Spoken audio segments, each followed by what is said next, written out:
गद्य मतलब चैप्टर। अब ये चैप्टर का जो कर्ता है ना वो किसी का नाम नहीं है, यहाँ पर आपको लिख के क्या दिया है, संकलित। संकलित का मतलब होता है यहाँ वहां से हर जगह से इंफॉर्मेशन जमा करके ये चैप्टर लिखा गया है, किसी एक ने लिखा हुआ चैप्टर नहीं है।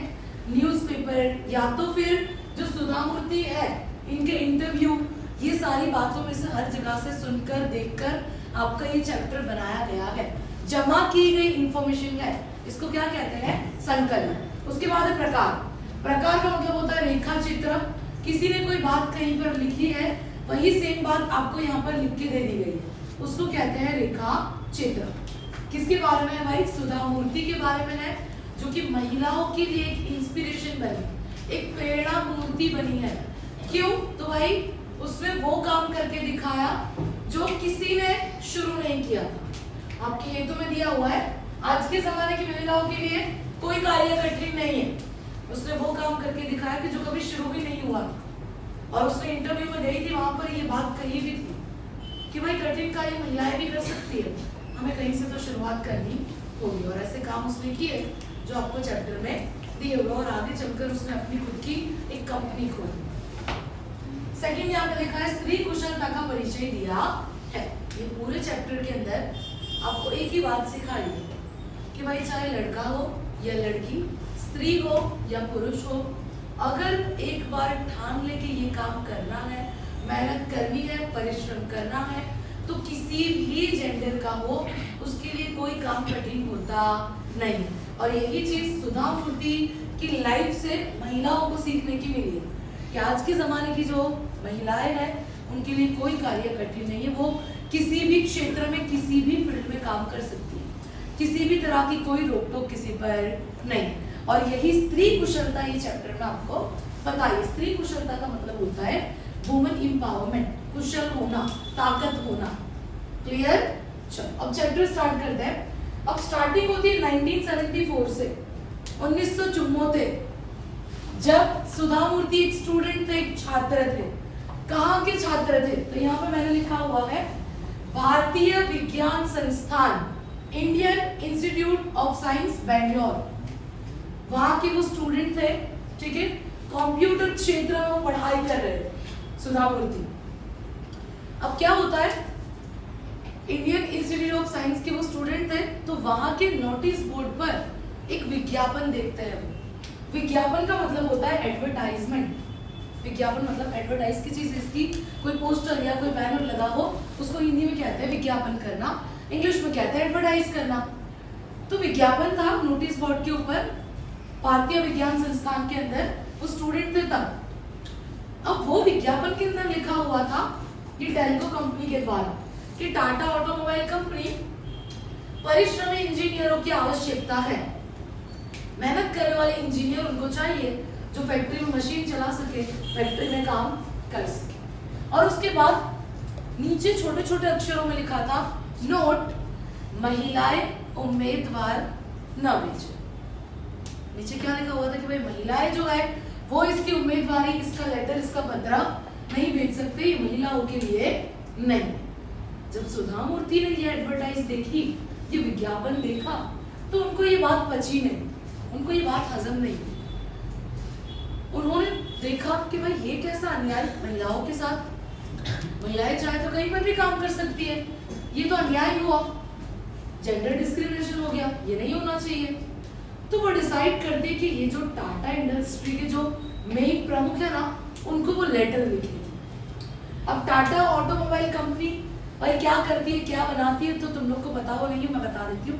ऑटोमोबाइल कंपनी वो होती है जो किसी भी तरह की मशीनरी के स्पेयर पार्ट्स बनाती है, फिर चाहे वो गाड़ी हो या कपड़े इंडस्ट्री के अंदर वो सब मशीन चलते हो, किसी भी तरह के मशीन्स की जो सामान होता है, मटेरियल होता है, मशीन बनाने के लिए पार्ट्स होते हैं, वो बनाती है टाटा ऑटोमोबाइल कंपनी।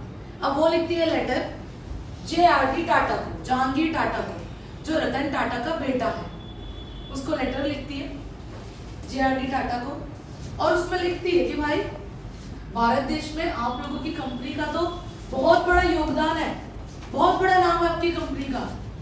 आप लोहे की इंडस्ट्री ले लो, आप कपड़े की इंडस्ट्री ले लो, आप लोगों ने बहुत देश को बहुत कुछ दिया है, इतनी बड़ी कंपनी होकर विज्ञापन में ऐसी बात लिखे तो वो कुछ बच नहीं रही कि महिलाएं उम्मीदवारी ना भेजे, महिलाओं को नहीं ले रहे फैक्ट्री में।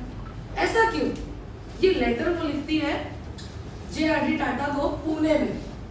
10 दिन के बाद वो लेटर का जवाब आता है। 10 दिन के बाद जवाब आता है और उसमें लिखा हुआ होता है कि कंपनी के खर्चे से आपको पुणे बुलाया है साक्षात्कार के। साक्षात्कार मतलब क्या? साक्षात्कार का मतलब होता है इंटरव्यू, आमने सामने बैठकर बातचीत करना, आमने सामने बैठकर सवाल जवाब पूछना, उसको कहते हैं साक्षात्कार करना। इंटरव्यू मोस्ट इंपॉर्टेंट है, याद रखना, ठीक है। अब क्या हुआ, पुणे बुलाया उसको नौकरी की जरूरत नहीं थी, वो कंप्यूटर विज्ञान की पढ़ाई करने के लिए विदेश जाने वाली थी और वो मार्क्स भी बहुत अच्छे लाती थी सुधा मूर्ति, और विदेश जाने के लिए उसको स्कॉलरशिप भी मिलने वाली थी, तो नौकरी करने का उसका कोई इरादा नहीं था। लेकिन उसको ये बात हजम नहीं हुई, ये बात पची नहीं कि ये महिलाओं के खिलाफ अन्याय उससे सहा नहीं गया था, इसीलिए उसने लेटर लिख दिया। अब लोग ने बुलाया तो वो गई साक्षात्कार के लिए। वहां पे जाके जितने भी सवाल पूछे ना, सबके आंसर उसने एकदम बराबर दिए, सारे आंसर राइट दिए सुधा मूर्ति ने। फिर वो जो इंटरव्यू लेने वाला बंदा था उसने उसको ऐसा पूछा कि चलो आपको साक्षात्कार में तो हम पास कर देते हैं, लेकिन आप फैक्ट्री में काम नहीं कर सकते, हमारे यहाँ फैक्ट्री में कभी कोई महिलाओं ने काम नहीं किया, आपको किसी और क्षेत्र में हम रख देंगे, भाई कंप्यूटर का कुछ डेटा एनालाइज करना या कोई भी किसी भी तरह का वर्क, आपको फैक्ट्री का काम नहीं देंगे, भले कितनी अच्छी आपको नॉलेज हो हम नहीं दे सकते। तो इसके आंसर में सुधा मूर्ति कहती है कि भाई आपको कहीं से तो शुरुआत करनी होगी ना, महिलाएं आज हर क्षेत्र में आगे पहुंच चुकी है, और टाटा जैसी कंपनी, स्टील इंडस्ट्री और फैक्ट्री के अंदर आप महिलाओं को नहीं लेंगे तो ये तो अन्याय हो जाएगा, फिर बाकी फैक्ट्री वाले क्या करेंगे, वही महिलाओं के साथ अन्याय करेंगे। अब उनका ये जवाब सुनकर कि हमें कहीं से तो शुरुआत करनी होगी, इंटरव्यू लेने वाला जो था वो मान जाता है और उनको एज ए इंजीनियर मशीन चलाना फैक्ट्री में ये जॉब पर वो लोग रख देते हैं। 7-8 साल तक वो वहां पर काम करते हैं फैक्ट्री में एज ए इंजीनियर वर्कर, और वहां पे और एक कैरेक्टर ऐड होते हैं नारायण मूर्ति। अब अभी तक इनका नाम था सुधा कुलकर्णी। क्या नाम था? सुधा कुलकर्णी, उनकी सरनेम थी सुधा कुलकर्णी। फैक्ट्री में वो काम करते, वहां पर उनको मिलते हैं नारायण मूर्ति, जिनके साथ वो शादी करते हैं और सुधा कुलकर्णी से वो बन जाते हैं सुधा मूर्ति, और आगे चलकर यही नाम से वो फेमस होते हैं। पहले वो थे सुधा कुलकर्णी, शादी के बाद ऑफकोर्स हस्बैंड की सरनेम मिल जाती है, तो वो सुधा कुलकर्णी से क्या बन जाता है? सुधा मूर्ति, क्योंकि उनके हस्बैंड की सरनेम थी मूर्ति, उनके हस्बैंड का नेम था नारायण मूर्ति। अब ये दोनों हस्बैंड वाइफ सुधा मूर्ति और नारायण मूर्ति टाटा इंडस्ट्री के अंदर, ऑटोमोबाइल कंपनी के अंदर 7-8 साल तक का काम करते हैं, वहाँ पे एक्सपीरियंस लेते हैं, और उसके बाद पुणे से निकलकर बेंगलोर में जाकर अपनी खुद की कंपनी स्थापित होते हैं, अपनी खुद की कंपनी खोलते हैं, जो कंपनी का नाम है इन्फोसिस। आईटी कंपनी है, वेबसाइट, साइबर सेफ्टी, नेटवर्क, ये सब का जो काम होता है उसको आईटी कंपनी कहते हैं। तो वो आईटी कंपनी दोनों हस्बैंड वाइफ से शुरू की, और 8 साल के बाद टाटा कंपनी में से दोनों ने त्याग पत्र दे दिया। त्याग पत्र देना मतलब कि रिजाइन करना, रेजिग्नेशन लेटर दे देना। अब क्या किया? बेंगलोर चले गए, बेंगलोर में जाकर उन्होंने अपनी कंपनी शुरू कर दी इन्फोसिस, और वो इतनी आगे बढ़ गई, इतनी आगे बढ़ गई कि करोड़पति हो गए, अच्छा खासा कमाने लगे उसमें। और आगे चलकर सुधा मूर्ति ने डिसाइड किया कि भाई इतना सारा वो अर्न कर रहे हैं तो समाज सेवा के काम करने चाहिए, समाज सुधारक बनना चाहिए। अगर आपको समाज को सुधारना है तो आपको गरीबी को हटाना होगा। अगर आपको गरीबी को हटाना है तो सबसे पहले गरीब बच्चों को शिक्षा देनी होगी, गरीब बच्चों को अच्छा एजुकेशन देना होगा, तभी आगे चल के समाज सुधरेगा। जितना ज्यादा एजुकेशन बढ़ेगा उतनी ज्यादा गरीबी कम होगी और उतना ज्यादा समाज सुधरेगा, ठीक है। तो उन्होंने क्या डिसाइड किया? एक फाउंडेशन ओपन किया, इन्फोसिस फाउंडेशन नाम से। फाउंडेशन आप कह सकते हो चैरिटेबल ट्रस्ट की तरह, ठीक है, अपना खुद का। वो उसके चेयरपर्सन बने सुधा मूर्ति, और समाज सेवा के काम किए पूरी कर्नाटक बेंगलोर वाली लाइन में। सभी स्कूलों के अंदर कंप्यूटर बांटे फ्री में, कंप्यूटर वितरण किए, क्योंकि उनका तो वही सेक्टर था, आईटी सेक्टर, वही क्षेत्र में वो कमा रहे थे, उनकी कंपनी भी वही थी। तो उन्होंने डिसाइड किया कि लोगों में कंप्यूटर का ज्ञान होना चाहिए। जहाँ पे स्कूल अच्छी नहीं थी वहाँ पे उन्होंने स्कूल बनवाई। इसके अलावा गरीब बच्चों को शिष्यवृत्ति दी, स्कूलों के अंदर कंप्यूटर वितरण किए, अस्पतालों के अंदर नए नए टेक्नोलॉजिकल साधन फ्री में दिए। ये सारे समाज सेवा के काम उन्होंने किए। अब कोई इतने ज्यादा सेवा के काम करेगा तो गवर्नमेंट कुछ ना कुछ तो अवार्ड देगी सम्मान करने के लिए, रिस्पेक्ट में।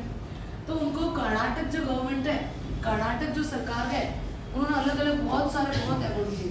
कुछ तुम लोग को मैं यहाँ बता देती हूँ।